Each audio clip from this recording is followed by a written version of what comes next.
for them, I think. Yeah. And by the way, anybody who wants to just have fun in a hallway maze, anthropods are there. Lots of fungus among us. This is a biology-rich cave. Caves have fascinated humans for centuries. The inner sanctums morph into labyrinths of geological wonders of hidden beauty beneath the Earth's surface.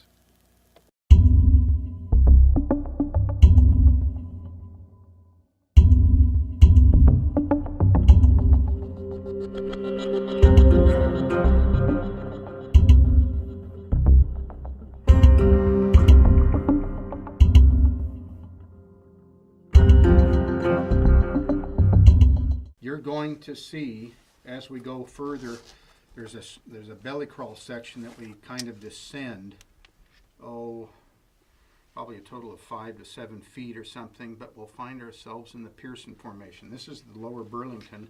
One of the most interesting, fascinating part of going to caves is that they are a natural history museum.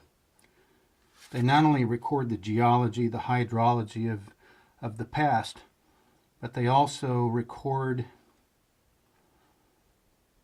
animal use in caves. CAIRN participated in this cave monitoring trip to document any evidence of prehistoric or historic activities. There is no documented archaeological site at this particular location. However, the property owners noted potential historic use of the cave. There was supposed to have been, this is according to the landowner, there was some mining activity, and we still should see the cart rails. Anybody's guess? I don't remember that when Bob and I mapped it, but that's not to say it's not there.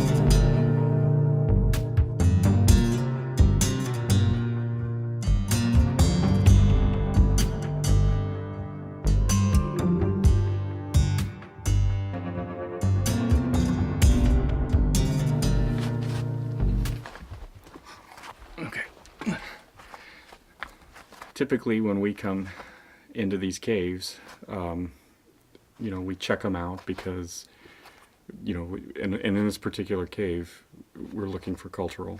Historic artifacts so far, that the only thing we've seen has been a few boards that are really old and a chisel, but that's been about it. And there's some interesting markings on the wall, but nothing. It just looks like somebody came in here maybe in the 1970s, maybe earlier. We don't really know.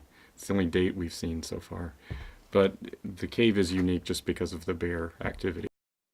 Right here we have the largest bear bed I've ever seen. This one has claw marks in it, and of the short-faced bear.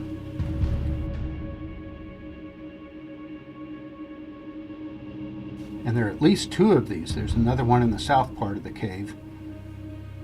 And we not only see the claw marks, the giant claw marks of the short-faced bear, but we also see a lot of tracks from black bear. People historically and prehistorically were interested in the animals in the cave. We like to check the caves out that have animal activity. Although CAIRN found little evidence of historic activities at this cave, they did note areas of Pleistocene short-faced bear and black bear activity.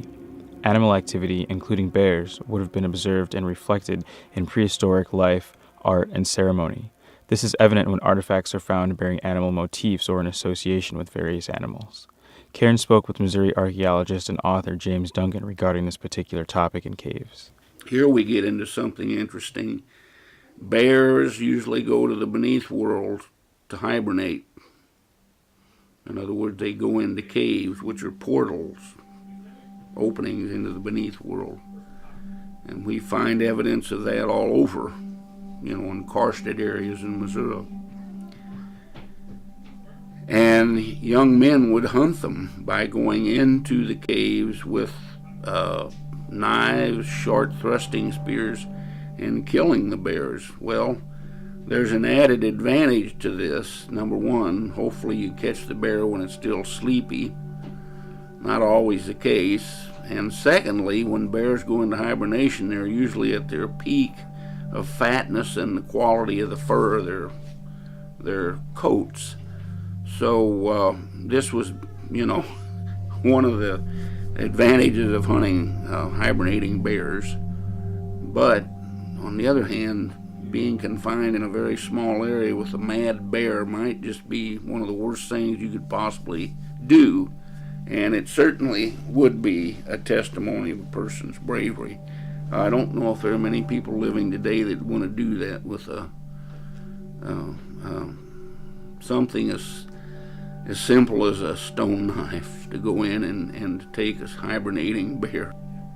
Bear that Carl Chapman excavated in, I'm not sure which one of the it was one of the huge caves down in the central eastern Ozarks. Carl went in there. It was after World War II, and I vaguely remember that when Carl excavated, it wasn't a bear bed. The bear had crawled back in there and died, and the bear bones were in a kind of a clay limonite area that was washed by dissolved mineral water. And they were well preserved. So Carl got in there and excavated that burial and found nodina points. Found more than one. These very long willow leaf, they're late Mississippian. They originate with the armoral phase people in southeast Missouri, northeastern Arkansas.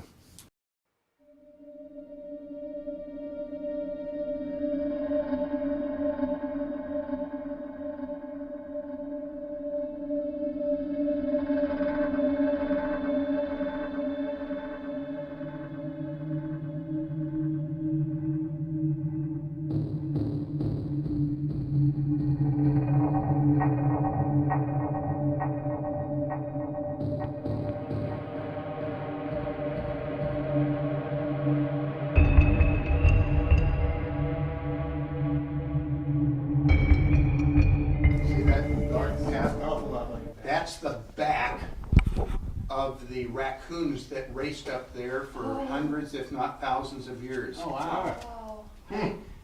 Cavers have a saying, take only photos and leave only footprints. CAIRN tries to minimize impact to sensitive cave environments and advises the public to be respectful of caves. If you go into a cave, only photograph the artifacts and features and leave them at the site. Report the findings to the State Historic Preservation Office. These objects are left behind from prehistoric and historic activities, and these sites remain of great importance to Native Americans and are valuable to ongoing cave studies. I mean, when you've been to thousands of caves and this is the only place you've ever seen it, it's got to be unusual.